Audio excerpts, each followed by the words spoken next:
हरि ओं dram गुरुमार्ग प्रवर्तक दत्तात्रेय परब्रह्मणे नमः। ओं सं सद्गुरु सच्चिदानंद सर्वांतर्यामिने नमः। ओं अम आत्मगुरु దత్తపాదానంద అంతర్యామినే నమః. సత్యాన్ని అన్వేషణ చేసేవారే సాధనా గురువులు, వారే సద్గురువులు. సత్యాన్ని అర్థము అవగాహన కలిగేటట్టు బోధించేవారే సద్గురువులు.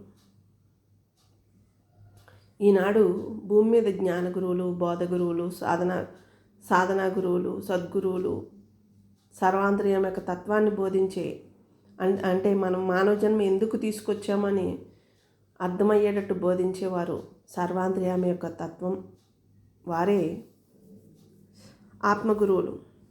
అంటే మన ఆత్మ గత జన్మలో ఆగమన సంచిత కర్మలు ఏ కర్మను చేసి వచ్చిందా అని. ఈనాడు బంధాలు అన్నీ కూడా మనం గత జన్మలో కర్మలు చేసి వచ్చింది కాబట్టి మానవ జన్మ తీసుకుని వచ్చాం. అది నోటి ద్వారా దూషిస్తూ, మనసు ద్వారా ద్వేషిస్తూ, ఇతరులని పనుల ద్వారా ఆశిస్తూ శాసిస్తూ ఉండడం వల్లే ఈ మానవ జన్మ వచ్చింది. అందుకే మన చుట్టూ ఉన్న వారి మీద ఒకరి మీద ప్రేమ, ఒకరి మీద ద్వేషం మనకుంటుంది. మన పట్ల ఇతరులకు కూడా ఒకరికి ప్రేమ ఉంటుంది, ఒకరికి ద్వేషం ఉంటుంది. అంటే మనం గత జన్మలో చేసిన కర్మల యొక్క ఫలితమే ఈ మానవ శరీరం. ఈ మానవ శరీరంలోని భార్యాభర్తల బంధం 7 జన్మల బంధం. భార్య భర్తని అర్థం చేసుకుని, అవగాహన చేసుకుని వారి యొక్క మార్గాన్ని అనుసరించే వారు ఎప్పుడూ ఆనంద ఆరోగ్యాలతో ఉంటారు. భర్త భార్యని కష్టసుఖాల్లో పాలు పంచుకుని కుటుంబ బాధ్యతను అంతటినీ తన భుజాల మీద మోసేవాడు ఎంతో ప్రశాంతంగా, ఆనందంగా, ఆరోగ్యంగా ముందుకు సాగిపోతాడు. అదే భార్యాభర్తల బంధం. కానీ ఈనాడు మొగుడు పిల్లలు కాట్ల కుక్కలాగా, అంటే 7 జన్మల్లోని విపరీతమైన రాగద్వేషాలు ఎదుటివారి మీద చూపించడం వల్ల వారు మనకి భర్త కిందనో లేదా భార్య కిందనో, పెళ్ళం కిందనో లేదా మొగుడు కిందనో వచ్చి ఒకరినొకరు సాధించుకుంటూ వేధించుకుంటూ ఉన్నాం. ఇంకా పుణ్యం కొద్దీ పురుషుడు, దానం కొద్దీ బిడ్డలు. మనం దాన ధర్మ సేవ అనేది చెయ్యకపోబట్టే మనకి బిడ్డలు మనల్ని ప్రేమతో చూడకుండా, మనల్ని అర్థం చేసుకోకుండా, అవగాహన చేసుకోకుండా, ఒకరికొకరికి ప్రశాంతత లేకుండా జీవిస్తున్నారు. ఇంకా స్నేహబంధం ఒకరి కష్టంలో ఒకరు పాలు పంచుకుని, ఒకరి భావాలను ఒకరు అర్థం చేసుకుని, ఒకరికొకరు తోడు నీడగా ఉంటే అది మిత్రత్వం అవుతుంది. అది భార్యాభర్తల మధ్య అయినా ఉండొచ్చు, తల్లి బిడ్డల మధ్య అయినా అయి ఉండొచ్చు, లేదా ముక్కు ముఖం తెలియని వారి బంధమైనా అయి ఉండొచ్చు.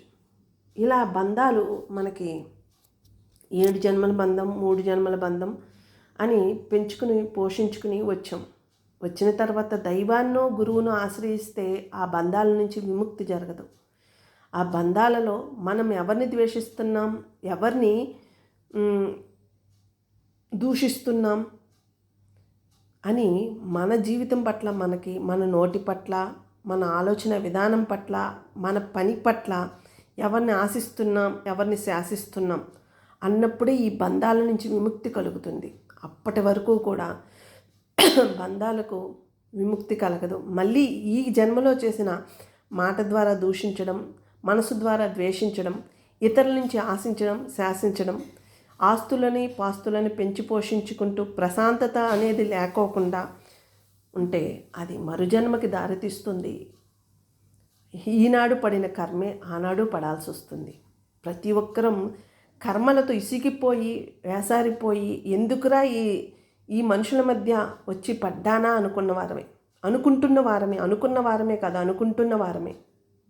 వాటి నుంచి బయటపడాలి అంటే మనల్ని మనం మాటను, ఆలోచనను గ్రహించి దైవము, గురువు చెప్పిన జ్ఞానముతో జీవిస్తేనే వాటి నుంచి విముక్తి కలుగుతుంది.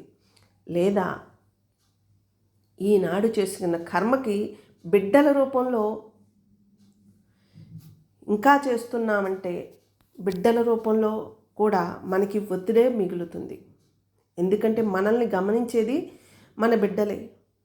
మొగుడు పెళ్ళాల యొక్క జీవన విధానాన్ని గమనించేది వారు. యొక్క జీవన విధానంలో తప్పటడిగేనే వేస్తారు, లేదా ఎదుటివారిని దూషిస్తూ ద్వేషిస్తూ మనకి ప్రశాంతత లేకుండా చేస్తారు. జీవితం పట్ల అవగాహన ఉండాలి, మాటలో మాధుర్యం ఉండాలి, మనసులో ప్రేమతత్వం నిండిపోయి ఉండాలి. అప్పుడే మనం జన్మకు విముక్తిని కలుగు చేసుకున్న వారు అవుతాం. ఏదైనా మన చేతికే ఇచ్చాడు పరమాత్ముడు.